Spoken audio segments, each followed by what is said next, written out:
I'd like to spend some time talking about pizzicato.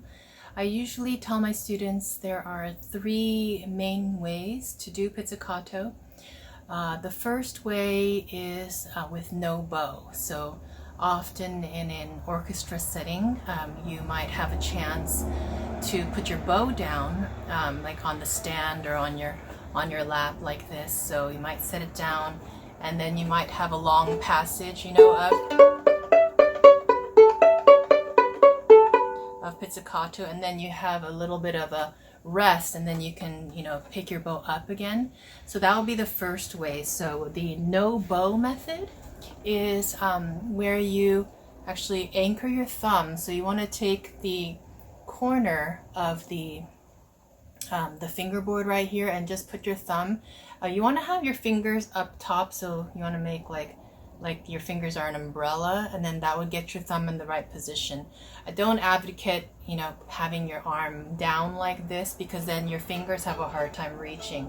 If you're up, so you do have to kind of, you see my upper arm, you have to lift it up like this and have it in this position, and then that way I can kind of come up like this and come down like this. It's kind of like using your bow. You want to make sure that you're going to the G level, and then you're going to the E level, and so on and so forth, okay? And that way, okay? And also an important thing to know is that you want to do pizzicato over in this area, okay? So if you put your pizzicato here and you pluck, I don't know if you can hear this all right. So this area, it's a bit dry, and this area, if I go 1 inch in here, it's much more resonant, okay? So the pizzicato area is probably about 1 inch into the fingerboard right here. All right, so make sure you do that. That's a common mistake, and the sound quality is just not as good.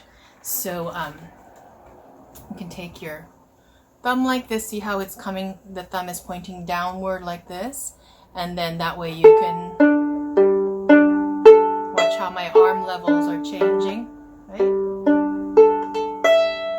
Okay, and so that would be the first way. The second way is what I call bow in fist way. So we're going to put our bow in our fist. So you just kind of, just like you would grab anything like with your normal fist, you take it and you grab the whole thing. Make sure that the screw is covered. So if you don't cover the screw, it's going to be sticking out a little bit. And then a lot of times when kids have trouble with their pizzicato here, they'll end up scratching their violin. Also, the higher I am, the more I'm touching the horsehair, so I want to avoid the horsehair. Hopefully you can see, right?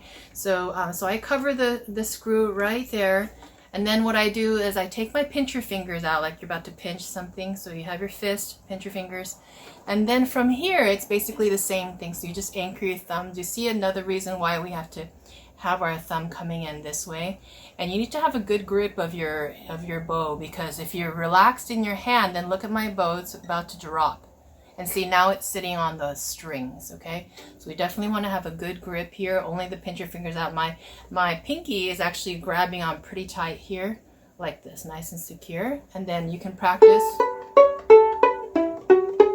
You can do and do some pizzicato work over here. So that was way number 2. Way number 3 is the most difficult way, because you have to practice making your bow hold in such a way that you can keep your bow hold and still do that, okay? So also the motion is much different. You're going to want to be taking the string and going outward like that. So you take from your elbow is closed, and then your elbow opens up like this. So it's more from the string and kind of like chopping out like that. So it's more of this motion. It's not done with your finger, it's not done with your hand. The other one, where the first way with no bow, that's all finger here, okay?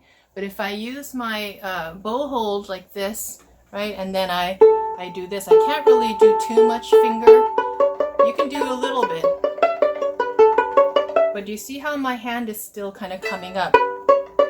So So in fast passages, you can kind of come up a little bit and use a little finger, but then sometimes you really want to come out like this. So do you see how I'm coming outward, and it's from my elbow using my forearm. Okay.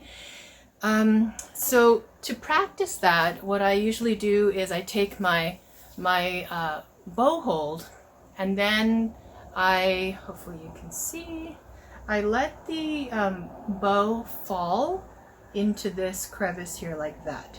The tip of my thumb is still in the same spot, my pinky is still in the same spot, but now my pinky is quite straight. So is my thumb.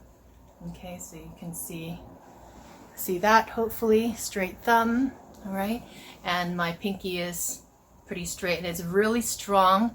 And because the bow has kind of dropped in, you know, it depends how much you need. Sometimes if my bow just comes in a little bit, it's fine.